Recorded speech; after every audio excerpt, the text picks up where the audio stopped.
আবু বকর যাও খেজুরের বাগান থেকে এক ঝুড়ি খেজুর নিয়ে এসো। বাবাজি মুসলমান ভাইরাও, এ সোনা মানিকেরাও, আবু বকর সিদ্দিক রাদিয়াল্লাহু তাআলা আনহু তিনি বাবা বাগান থেকে এক ঝুড়ি খেজুর নিয়ে আসা হলো। নিয়ে আসার পরে বলতেছে, বলো গো নবীজি এক ঝুড়ি খেজুর নিয়ে এসেছি।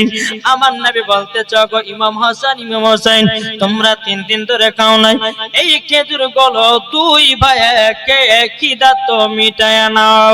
ইমাম হোসেন বলতেছে, বলো গো নানা, গো নানা জান আপনার কাছে আমরা সব খেজুর নিব না, মাত্র আমরা 4টা খেজুর নেব। জোর বলেন সুবহানাল্লাহ। আমাদেরকে বাবা খিদা লাগলে আপনার পেট ভরে খাই, কিন্তু ইমাম হাসান ইমাম হোসেন বাবা 3 দিন ধরে অনাহার আছে। বাবাজি মুসলমান এক ঝুড়ি খেজুর লাই নাও, ওই ঝুড়ি থেকে মাত্র 4টা খেজুর। কটা? 4টা খেজুর নিয়েছে। নেওয়ার পরে আমার নবী বলছে, ইমাম হাসান এবং হোসেন তোমরা যে 4টা খেজুর নিয়েছো তোমাদের এতে খিদা মিটবে? ইমাম হাসান ইমাম হোসেন বলছে, বলো গো মা জননী, ও মা জননী, ওগো আমার নানা জান আপনাকে একটা কথা বলে দিই, আমার মা আছে অনাহারে, আমার বাবা আছে অনাহারে, আমিও আছি অনাহারে, আমিও আপনার কিনা ইমাম হাসানও আছে অনাহারে। ও নানা জান আমরা দুই ভাইয়ের পেট ভরে খেজুর গুলো খাবো, এটা কখনো হতে পারে না। আমরা 4টা খেজুর নিয়ে গিয়ে আমরা 4 জনায় সমান সমান খাবো। জোর বলেন সুবহানাল্লাহ। আমার নবীজি ইমাম হাসান ইমাম হোসেনকে নিয়ে বাবাজি আপনার কপালে চুমা দিয়েছেন। কপালে চুমা দেওয়ার পরে বলছো, গো নওয়াসে রাসূলেরাও যাও বাড়িতে যাও। বিরাদর ইসলাম মাদান সামানি কিরামও, এ সোনা মানিকেরাও, ইমাম হাসান ইমাম হোসেন বলতেছে, বলো গো মা জননী, মা জননী, ও গো মা আপনার কাছে একটা আবেদন করব গো মা। বলে কি? মা আপনি কি আমাদের জন্য খাবার নিয়ে এসেছেন? মা আপনি কি আমাদের জন্য খাবার বানিয়েছেন? খাতুনে জান্নাত মা ফাতেমা রাদিয়াল্লাহু তাআলা আনহা তিনি বলতেছে, গো আমার বেটারাও তোমাদের জন্য এখনো খাবার তৈয়ার করতে পারি নাই। ওগো আমার বেটারও তোমার আব্বা গেছে মদিনায়, মদিনা থেকে খাবার নিয়ে আসবে। ইমাম হাসান ইমাম হোসেন বলতেছে, ওগো মা জননী, ও মা জননী আপনার কাছে একটা আবেদন করব গো মা। ওগো মা আমরা আর কিছু খেতে চাই না, আমরা নানাজির কাছে গেছিলাম 4টা খেজুর নিয়ে এসেছি, আপনার জন্য একটা, আপনার আব্বার জন্য একটা, আমার জন্য একটা, ইমাম হাসানের জন্য একটা। মা ফাতেমা রাদিয়াল্লাহু তাআলা আনহা তুমি বেটাকে সিনাতে লাগিয়ে নিয়েছে, বলে বেটারাও চলো চলো তোমার আব্বা যখন আসবে এই 4টা খেজুর আমরা সকল মিলে একসঙ্গে খাবো। ইমাম হাসান ইমাম হোসেনকে বাবাজি মা ফাতেমা বাবা শোয়াতে নিয়ে গেল। শোয়াতে নিয়ে যাওয়ার পরে বাবাজি মা ফাতেমা রাদিয়াল্লাহু তাআলা আনহা বাবাজি পবিত্র কোরআন তেলাওয়াত শুনিয়ে শুনিয়ে ইমাম হাসান ইমাম হোসেনকে জানো বাবা ঘুম পাড়িয়ে দেয়। জোর বলেন সুবহানাল্লাহ। আজকালকার আমার মা বোনেরা বাচ্চারা যদি কাঁদে রে ভাই, অমনি হাতে মোবাইল ধরিয়ে দেয়। কি জামানা এলো ভাই! কি বেটা যদি কান্না করে বলে মা ভাত খাবো না, বলে কেন? মোবাইল না দিলে ভাত খাবো না। এখন মা বলছে বেটাকে মোবাইল দেওয়া লাগবে। বাবা মোবাইল নিয়েছে, খেয়েছে আর মোবাইল দেখতেছে। আচ্ছা বলুন ওই খাবারে কি কোনো কাজ লাগবে?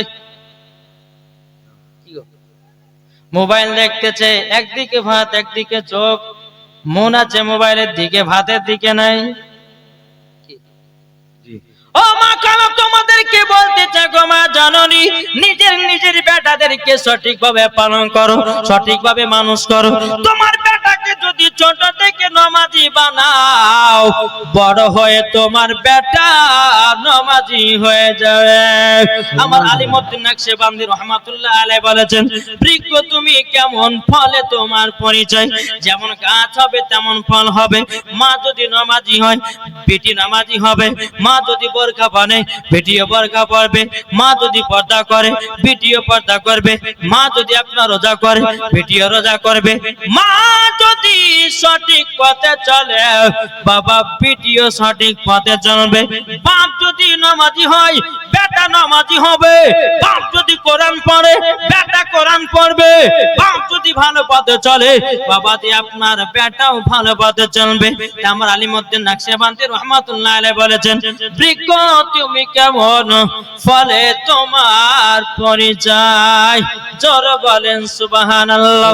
ও যুবকেরা, একবার কবরকে ভয় করো রে ভাই, একদিন না একদিন তোমার মরণের টাইম আসবে কি বাবা, আসবে না? ছেলের আগে বাবার আগে ছেলে মরতে পারে, আপনার ছেলের আগে বাবা মরতে পারে, ছেলের আগে মা মরতে পারে, আর মায়ের আগে ছেলে মরতে পারে, নাতি পোতা মরতে পারে। মরণের কাউরের বাবা গ্যারান্টি নাই। এখন হয়তো জালসা শুনে বাড়ি যাবেন, যেতে যেতে মরণ হলো, কিছু করার নাই। তাহলে আমাদেরকে সতর্ক হওয়া থাকা দরকার। ও যুবকেরা, তোমাদেরকে বলতে চাই রে ভাই, মরণের যন্ত্রণা এত কঠিন, মরণের এত যন্ত্রণা কঠিন বাবা। ইমানদারের জন্য মরণটা হবে সহজ, আর বেঈমানদারের মরণটা হবে বাবা কঠিন ভয়ানক।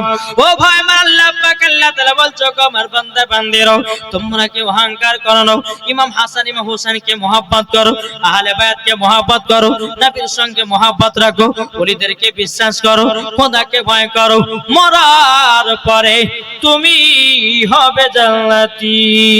জোরে বলেন সুবহানাল্লাহ। আল্লাহ বলছো, গো বান্দা বান্দিরা তোমরা শুনে রেখে দাও, একদিন তোমাদের নাম হবে লাশ। কি হবে? আমি যদি মারা যাই তো আমার নাম কি হবে? লাশ। যেই মারা যাক না কেন বাবা, তার নাম হবে লাশ। মৌলানা সাহেব মারা গেলে মৌলানা সাহেব আপনার দেহটা হয়ে যাবে লাশ। আমি রাস্তাতে যেতে যেতে মারা গেলাম, এখন কালিয়া চকে মারা পড়েছি বাবা, এখন মানুষ বলবে লাশটা কার? মায়েদেরও তাই হবে।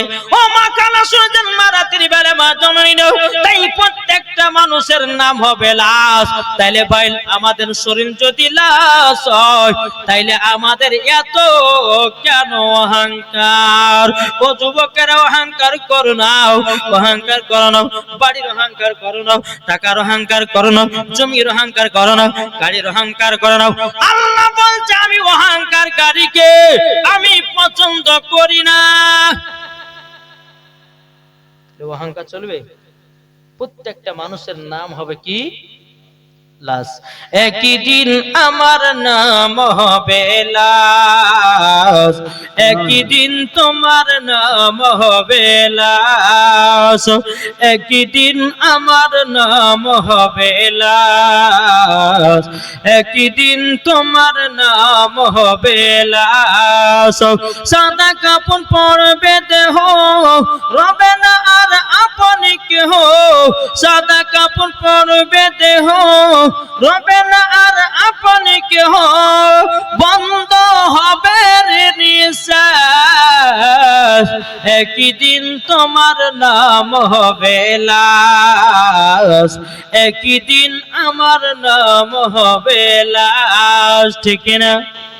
মসজিদে এলানি হবে, একে একে জানবে সবে, সকলে আসবে তোমার বাড়ি। মসজিদে এলানি হবে, একে একে জানবে সবে, সকলে আসবে তোমার বাড়ি। বড় পাতা গরম পানি আনিবে কেউ আতর দানি, বড় পাতা গরম পানি আনিবে কেউ আতর দানি, কেউ গিয়ে কাটবে ঝাড়ের বাস, একই দিন তোমার নাম হবে লাশ, একই দিন আমার নাম হবে লাশ। জানা যায় শরিকি হবে কত বন্ধু বান্ধব, তিন চুল মাটি দেবে ভাই। জানা যায় শরিকি হবে কত বন্ধু বান্ধব, তিন চুল মাটি দিবে ভাই। তোমরা মনে রাখবে যেতে হবে কবরেতে, তোমরা মনে রাখবে যেতে হবে কবরেতে। পবিত্র কোরআনে লেখা একই দিন তোমার নাম হবে লাশ, একই দিন আমার নাম হবে লাশ। জোরে বল সুবহানাল্লাহ। বাবা যে মুসলমান ভাইরা ও মা কালা শুনে যান বা রাতের বেলায়, তাহলে বেটা বেটিদেরকে ভালো করে মানুষ করতে হবে। বেটারা যখন জন্ম দিবেন মা ও মা জননী যখন আব্বা মা বলা শিখবে, নবীর নাম শিখাও, আল্লাহর নাম শিখাও, ওলির নাম শিখাও, আগে গান শিখায় নাও। যদি ওই বাচ্চার হাতে তুমি ছোট থেকে মোবাইল দাও ও মা জননী, ওই বেটার হাত থেকে ভাত খাওয়া ভুলে যাও, ভাত দিবে না মা, মুখে লাথি মারবে। কি ঠিক না? এখন বেটা বেটিদেরকে বাবাজি নষ্ট করছে, মেন গুণা হচ্ছে মায়েরা। কি ঠিক না গো? হয়তো মায়েরা আমাদের উপর রাগ করবে তাই, কেননা মা বোনেরা সবসময় বাড়িতে থাকে আর ছেলেরা বাবাজি বিদেশে ওখানে ওখানে কাজে যায়। নাকি বলছেন? আপনাদেরকে বলতে চাই, মায়েদেরকে বলতে চাই, মা নিজের নিজের বেটা বেটিদেরকে ঠিকভাবে মানুষ করুন। এখন বাচ্চা যদি কাঁদে তাকে মোবাইল দিতে হবে, একটা কান পড়তে মারে কান ফাটিয়ে দেওয়া, কদিন চাবে মোবাইল। আর এটা কি অভ্যাস জানেন? বাবার হাতে মোবাইল, মায়ের হাতে মোবাইল। এখন ছেলে জ্বালাচ্ছে বলছে ছেলেকে মোবাইল কিনে দাও, ঠিক না? এখন যদি দুজনের দুই সাইডে বাবা স্বামী স্ত্রী বাবা মোবাইল একটা একটা করে নিয়ে নিয়েছে, এখন মধ্যেকার বাচ্চাটা কি করবে? কাঁদবে কি কাঁদবে না? জ্বালাবে, জ্বালা যন্ত্রণা করবে। এখন আব্দুর রহমান আব্বাকে বলতে চলো, আব্দুর রহমান আব্বা শোনো গো, কাল সকাল বেলা যাও আর একটা মোবাইল নিয়ে এসে বলো কার জন্য? তোমার বেটার জন্য, যেন আমার মোবাইল না না হয়, তোমার মোবাইলটা যেন না যায়। উনি একা একা মোবাইল চালাবে। এইরকম ভাবে আপনার দুনিয়া চলতেছে বাবা। ও মা কালা না না না, আপনারা কখনো এইরকম কাজ করবেন না। ওগো মা জননীর বেটাদেরকে ছোট থেকে আল্লাহর নাম শিখাও, নবীর নাম শিখাও। ওই বাচ্চা যখন বড় হবে বাপ মা বাবাজি ওই সন্তানের কাছে মহব্বত পাবে। আর কোন বাচ্চা যদি ছোট থেকে মোবাইল নিয়ে গান বাজনা দেখে দেখে বড় হয় বাবাজি মুসলমান, কখনো বাবাজি বাপ মা ভাত পাবে না, বরঞ্চ মুখে লাথি মারবে। আর সেটা তো চলছে, কি চলছে না? এখন ভাত দিচ্ছে কেউ, বেটারা সুন্দর সুন্দর বউকে বিয়ে করেলে মাকে ভুলেছে, আপনার বাপকে ভুলেছে, ঠিক মতো খাবার দেয় না। এক মুঠো ভাত, তোমার বড় বেটা দেবে না আমি আবার দেবো নাকি? তোমার মেজো বেটা দেবে না আমি আবার দেবো নাকি? আরে বোকা, তোমার মাকে তুমি ভালোবাসবে, মরার পরে তুমি জান্নাতি হবে। তোমার বড় ভাই খেতে দিল কি, তোমার মেজো ভাই খেতে দিল কি, এটার দিকে তাকার দরকার নাই। তোমার মা তোমাকে জন্ম দিয়েছে। তোমার মা যদি মনে করতো আমার বেটাকে আতর ঘরে মেরে ফেলবো তবুও পারত। তোমার মা যদি পারতো তোমাকে পেটে মেরে ফেলবে তবুও পারতো। মা জননী মারে নাই যে আমার সন্তানকে দুনিয়ার মুখ দেখাবো, সন্তানকে দুনিয়াতে লালন পালন করবো, তাকে মাস্টার বানাবো, তাকে আলেম বানাবো, তাকে ইঞ্জিনিয়ার বানাবো, তাকে ডক্টর বানাবো, এই বলে মা জননী সন্তানকে জন্ম দেয় কষ্ট করে, ঠিক না? আজ এই কারণের জন্য মায়েদেরকে বলতে চাই, মা একটু সাবধানে চলেন, মা বেটা বেটিদেরকে ঠিকঠাক ভাবে মানুষ করুন, মোবাইল কম দিবেন। কি বলছেন? মোবাইল হাতে কম দিতে হবে বাচ্চাদের হাতে, পড়াশোনাটা বেশি করেন। এখন সরকার এখন আমাদেরকে মুসলমানদের প্রতি বেশি টার্গেট, যে মুসলমান কিভাবে ধ্বংস করা যায়। এখন মুসলমানদের বাচ্চাদেরকে বাবাজি, এখন কয়েকজন বাবাজি ইয়ং ছেলেরা আছে না ফ্রি ফায়ার খেলতেছে। তোমরা কি জানো এই ফ্রি ফায়ার পাবজিতে মুসলমানকে ধ্বংস করতেছে, মুসলমানদেরকে নষ্ট করতেছে। এখন মসজিদে আজান হতেছে আর মুসলমানের ছেলেরা চ্যাংড়ারা আরে বাবাজি কি করছে? ফ্রি ফায়ার নিয়ে ব্যস্ত আছে। আল্লাহ বলছে একবার কবর আয়, তোকে কবর তোকে ফ্রি ফায়ার খেলাবো। কি গো, ঠিক কিনা বলে? যুবক নামাজ পড়ো, নামাজ, নামাজ ছাড়া কোনো গতি নাই। একবার দূর পাঠ করুন, আল্লাহুম্মা সাল্লি আলা সাইয়্যিদিনা মাওলানা মুহাম্মদ ওয়ালা আলি সাইয়্যিদিনা আলি সাইয়্যিদিনা মাওলানা মুহাম্মদ সাল্লাল্লাহু তাআলা সাল্লাম। আচ্ছা বলুন তো, মাকে কারা কারা মহব্বত করে? হাত তুলেন। করেন না? যে হাত নামাবেন না, আমি যখন নামাতে বলবো তখন নামাবেন, ঠিক আছে? আরে কয়েকটা আপনারা তুলবেন না, ভালোবাসেন না মাকে? হাত তুলেন। মা ছাড়া কোনো গতি নাই। কি গো, গতি আছে? গতি নাই। আজকে হাত যারা তুলেছ মার জন্য, আমি তাদের কাছে বলবো মায়ের জন্য 500 টাকার হবে না? জি আছেন? মার মহব্বতে 500। কি নাম? এই কি নাম গো? মার মহব্বতে 500 টাকা চাইছি বাপ। দিলে পরে কমবে না, বরঞ্চ আল্লাহ আরো বরকত দিবে। মা বেটার ভিতরে ভালোবাসা দেয়। কি নাম? এ দেখেন একজন বেনামে দিয়েছে 500 টাকা মার মহব্বতে, নারে তাকবীর। এ দেখেন আরেকজন নাম, আরেকজন দিয়েছে মার মহব্বতে 1000 টাকাও। আল্লাহ দিয়েছে 1000। আল্লাহ তিনা দানটা কবুল করে নিন, জোরে বলেন আল্লাহুম্মা আমিন। আর কেউ আছেন নাকি মার মহব্বতে? ও মা খালা, আপনাদেরকে বলতে চাই, দেখি আমার মায়েরা আশেপাশে আছে, আমার মায়েদেরকে বলতে চাই,